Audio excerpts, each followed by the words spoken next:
Rasman masih bela Polri, tapi ternyata kasus dia jalan gitu. Ya itu kan satu kasus, nggak apa-apalah. Tetapi saya minta tegakkan. Saya yang mendorong untuk sampai ke persidangan agar dibuka mata rantainya, tapi jangan berpihak. Jadi kalau begini, saya minta Badan Pengawas Mahkamah Agung, Komisi Yudisial untuk berdiri tegak lurus di kasus ini dan ganti ketua dan anggota majelis hakim. Jangan dikira kita takut nanti kita ini, nggak ada gitu-gitu. Kita nggak ngerti itu takut itu apa. Yang saya tahu itu takut pada Allah, hormat pada orang tua, hormat pada orang yang kita hargai karena dia memang baik dan pantut untuk kita contoh. Gitu. Bang, mungkin tadi sebenarnya agenda sidang itu apa sih Bang? Pemeriksaan Hotman Paris selaku pelapor, ditambah 2 saksi dari dia, Hana Pertiwi, lawyer di kantor dia, dan Miki Yanto, lawyer di kantor dia. Artinya kedua saksi belum mau sempat memberikan kesaksian? Belum sempat, karena dibilang tertutup. Bayangkan kami sudah siapkan pertanyaan, dan ini bagian dari transparansi. Dan ini hak publik untuk mengetahui, karena di sini kasusnya banyak yang saya pakar-pakar hukum tadi. Loh, ini kan kasusnya pencemaran undang-undang IT. Kenapa pergi urusan tutup terbukanya sidang? Ini kan nggak ada urusannya dengan urusan pencabulan. Nggak ada urusan anak di bawah umur. Nah, jadi kalau saya melihat ya Hotman dengan iklim hakim memang harus kena di kasus ini, karena mereka nih membuat skenario yang satu bilang dilecehkan, satu bilang tidak pacaran, belakangan bilang pacaran, belakangan nggak ada dilecehkan. Apa urusannya kasus ini sampai berkelanjutan begini? Makanya harus tegak lurus gitu. Begitu. Bang, artinya sidang ditunda dan akan dilanjutkan kapan Bang? Tanggal 20. Tapi kami minta akhirnya diganti. Kalaupun nanti tiba-tiba ternyata masih yang sama gimana? Ya kita lihat sikap kami kan akal ada kan. Kita akan ada. Kita tunggu aja bagaimana reaksi Ketua Pengadilan Negeri, Mahkamah Agung, Komisi Yudisial di kasus ini. Tapi Bang, kita lihat aja. Kalau di tanggal 20 itu sidang itu masih tertutup, Bang, itu gimana Bang?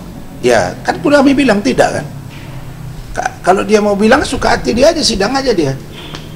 Suka hati dia. Mau apa dia gitu. Karena kami nggak dapat dalil. Dasarnya apa bilang ini tertutup? Kasih tahu. Apa alasan hakim mengatakan harus tertutup? Kasih tahu. Sebenarnya kalau tertutup itu apakah bisa memang permintaan dari pihak pelapor? Ya bisa jadi, bisa jadilah. Dibilangin tolong ya jangan terbuka nanti gua malu. Diaturlah ke dalam, gitu-gitu. Udahlah itu, udah paham kita itu. Jadi kan selama ini dia bilang saya ini mau lihat melon lah, KTP lah. Nah kita mau buka ini lebih dari melon, lebih dari KTP. Itu saja. Jadi saya kira, ya saya percaya Bapak Ketua Pengadilan Negeri Jakarta Utara akan memperhatikan surat kami. Mahkamah Agung, Pengadilan Tinggi, KY akan memperhatikan kasus ini. Dan semua sekarang kan pimpinan-pimpinannya baru ya. Jadi kita harapkan semuanya bisa mengerti bahwa hukum itu harus tegak lurus untuk kebenaran dan keadilan. Kalau orang seperti saya saja sulit mendapatkan keadilan, sementara saya lawyer yang begini vokal, apalagi masyarakat biasa. Begitu saja. Saya saja berat memperjuangkan keadilan, bagaimana dengan orang lain? Nggak bisa. Jadi nggak boleh kita silau nengok berlian dia, silau nengok baju dia. Nggak ada, banyak yang lebih kaya dari dia. Dan dia bukan kaya di mata biasa-biasa aja. Kalau kaya nggak pernah jualan. Ini jualan ini, jualan minyak wangi lah, jualan ini. Saya nggak pernah jualan. Oke, thank you. Siap, terima kasih banyak ya Bang. Bukan kerumbu udah asal. Yang mungkin mana mengenai tadi ada dari pagi. Sudah mungkin Bang tadi Bang sedikit ceritakan kurang begini. Tapi udah tadi. Lebih lengkap, lebih jelas aja mungkin. Enggak, tadi itu maksud kami itu bukan kericuhan, tapi putusan yang tidak benar, tidak netral, tidak memenuhi azas keadilan bersama bagi saya di persidangan. Kenapa? Karena di awal ketua majelis dan anggota sepakat rapat ini, sidang ini terbuka untuk umum dan boleh live oleh media dan atau siapapun. Tiba-tiba tadi dikatakan tertutup dengan alasan yang tidak jelas. Maka ya tim saya bereaksi, dan karena kita bereaksi, majelis mungkin melihat situasi sudah nggak nyaman, dia skor. Begitu dia skor, si Hotman senyum, maka ini kan. Dan memang saya udah izin sama majelis, minta saya mau bicara dengan Hotman, saya mau, nggak dikasih. Yang waktu itu udah skor, saya datangi deh, saya tanya apa kabar kau, kita buka-bukaan ya, bagaimana kau dengan iklim hakim, siap-siap kau ya, coba itu apamu 3 ring di jantungmu, jangan sampai kau nanti kumat. Itu tiba-tiba saya didatangi, didorong oleh, tak tahu saya pakai baju batik 2. Nah, pengacara saya tentu spontan, dia lihat saya didorong begitu, kan ada videonya, saya juga posting kok. Ini meja di depan dia lompat, terus apalagi cara dia, kesini ada orang, kesini ada orang. Nah itu, dan begitu dia tengok situasi sudah terkendali, dia duduk lagi. Jadi Firdaus Oiwobo itu nggak ada di situ namanya contempt of court, apalagi saya. Kita memang menyampaikan hak kita, nggak bisa. Hukum harus tegak lurus, makanya kami mengajukan pergantian ketua majelis dan anggota majelis supaya ini benar-benar netral dan diliput oleh media agar seluruh mata melihat dengan terang benderang tanpa intervensi siapapun. Artinya Bang Rasun merasa kalau UU ITE ini memang harus terbuka semuanya. Iya dong. Ini bukan masalah pencabulan, ini bukan undang-undang anak di bawah umur. Ya, ini bukan perceraian. Ini judulnya saja pelanggaran undang-undang IT, dugaan pelanggaran undang-undang IT, tepatnya pencemaran nama baik, pasal 27 ayat 3 atau pasal 45 ayat 3. Itu. Nah, masalah poinnya di dalam ada urusan berbau-bau mesum, ya itu resiko dari perbuatan yang diduga oleh Hotman kepada iklim hakim. Kalau kita merujuk pada sidang-sidang sebelumnya, kurang berat apa urusan Vina Eki, itu terkait dengan vagina juga, kemaluan dimasuki benda ke dalam, itu live sidangnya, PK-nya juga live, acara juga live di televisi, nggak ada tuh, KPI nggak ada menegur segala macam. Kenapa kok sekarang dia buat begini? Ada apa? Apa kepentingan ketua majelis dan anggota majelis mengatakan ini harus tertutup? Kita mau buka ini supaya masyarakat tahu, apalagi Hotman ini membranding dirinya seolah-olah paling suci dan bersih. Itulah kesempatan kita membuka.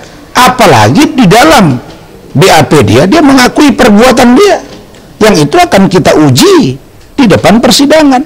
Kan ini dibuka seluas-luasnya. Jadi bukan hakim yang diktator yang kita perlukan, hakim yang netral, yang bisa mengatur lalu lintas komunikasi JPU dengan saksi, ya, kemudian penasihat hukum dengan saksi, kemudian hakim dengan saksi, sehingga 3 pihak ini berjalan secara baik, bukan dengan diktator dengan mengatasnamakan majelis punya kewenangan. Yang gitu-gitu tuh dibilang dulu setengah itu sudah malaikat yang turun ke bumi, wakil Tuhan. Itu zaman peradaban kenabian. Kalau sekarang babak belur hakim ini masih baru, anak Tanur nih, nggak ingat tuh Ketua Pengadilan Negeri Surabaya kena juga, baru Zaruf juga 1T loh.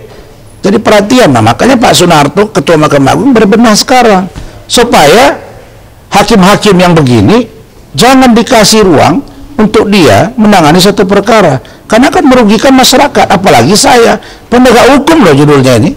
Nah, maka ke depan saya akan pakai baju toga. Oh iya, karena saya lawyer. Ada dugaan nggak sih mungkin kenapa ditutup? Ya, kita duga memang ada sesuatu. Dan kalau ini juga dilanjutkan antara kami dengan dia, udah nggak nyaman, dia nggak nyaman, kami nggak nyaman. Kita siap buka-bukaan. Kalau dia mengatakan tertutup, apa dasar hukumnya yang boleh harus tertutup kasus yang begini? Mana jurisprudensinya? Mana kuhapnya? Mana edaran Mahkamah Agungnya? Mana perintahnya? Nggak ada. Nah, jadi ini bukan berdebat di ruang gelap. Jangan, debatlah di ruang terang supaya terungkap. Itulah yang saya dengan tim. Artinya dugaan ini memang penutupan saksi ini tuh, sidang ini secara tertutup gitu, apakah memang disebabkan oleh hakim atau mungkin bisa juga oleh pelapor? Iya kan mungkin ada yang masuki hakim lah gitu kan. Dugaannya mungkin ya. Bang, mungkin sedikit diulas tadi itu sidangnya agendanya apa? Sedikit diulas agendanya tadi sidangnya. Sidang terkait pemeriksaan Hotman Paris selaku pelapor, saksi pelapor, ditambah 2 orang saksi dari dia. Nah itu saja. Sebenarnya kalau hakimnya cermat, ini bagus. Apalagi eksepsi kami sampaikan dan dia menyatakan eksepsi kami ditolak dengan catatan kami akan buat pembuktian tentang hak imunitas saya dan lain-lain. Nah dia memancing, selama ini saya yang paling menahan tim hukum saya. Tapi kalau udah begitu ini menyangkut diri saya, bos. Gak bisa. Saya saja susah menegakkan hukum, bagaimana dengan yang lain? Sepokal saya. Ya, Allah yang ngasih nama, udah Allah melindungi saya dan menjaga lisan saya, menyelamatkan saya dari mara bahaya, fitnah, dengki, hasad dan segala macam. Yang namanya saya manusia banyak dosa ya, tapi saya berusaha lebih baik daripada mereka. Jadi saya kira kita ikuti terus masyarakat Indonesia kasus ini, dan jangan ada pemaksaan kehendak. Kasus ini remeh-temeh, sedikit pun saya tidak takut menegakkan kebenaran yang saya yakini, karena saya tidak salah. Karena itulah keluarga saya datang dari Medan, dari Jakarta, dari kampung saya Sidimpuan, Medina sana, Sumatera Utara, datang. Kenapa? Karena saya benar, saya tidak seperti yang digambarkan. Kita minta Hotman, suruh istrimu datang, suruh anakmu datang, supaya dia lihat apa kelakuan bapaknya yang selama ini bilang paling bersih, suci, pengacara internasional, ya, orang paling kaya itu. Nah, jadi saya kira itu. Terima kasih atas kesediaannya untuk menggali informasi yang menurut saya sangat penting ini. Satu lagi Bang, mungkin mengenai, artinya Abang sudah menyurat untuk meminta untuk mengganti. Sudah, tadi langsung kita antar suratnya. Tadi langsung diantar suratnya ke Ketua Pengadilan Jakarta Utara, ke Badan Pengawas Mahkamah Agung, ke Komisi Yudisial. Itu sudah kita sampaikan dan terimanya ada. Sidang selanjutnya kapan Bang? Sidang selanjutnya? Tanggal 20 Februari. Ada pesan untuk Hotman? Ya Hotman, pesan saya jangan jadi orang cengeng. Kau tuh kalau jago, jangan di medsos. Mobil terus ngomong di mobil, di mana, di situ, di sana, di sini. Ngomong berhadapan head to head, kau laki-laki.